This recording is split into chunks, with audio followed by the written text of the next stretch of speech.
I am the tofu golem. Please enjoy the video. You start by measuring and prepping the wall now. Measure height and width, then plan panels with 10 cm overlap so seams align.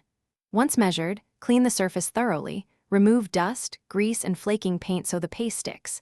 Make small repairs, fill holes and sand rough spots, because a flat surface prevents bubbles.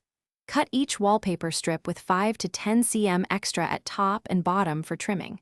This gets you into the installation phase without delay. Once your panels are cut and the paste is ready, apply adhesive evenly. Follow the manufacturer's timing for soak versus paste the wall. You then hang the first panel plumb, using a level or plumb line because alignment sets the rest. Make sure to butt seams tightly, do not overlap unless specified. Smooth each panel from center outward with a wallpaper brush or plastic smoother to push air and excess paste out.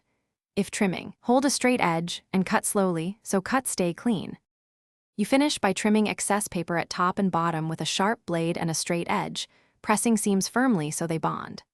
Once done, wipe paste smears immediately with a damp sponge and allow the wallpaper to dry fully, typically 24 to 48 hours, before rehanging fixtures.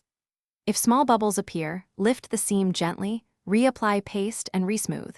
For persistent bubbles, make a tiny slit, press out air, and conceal with paste. That single troubleshooting move fixes. Thanks for watching. Consider subscribing if we helped you today.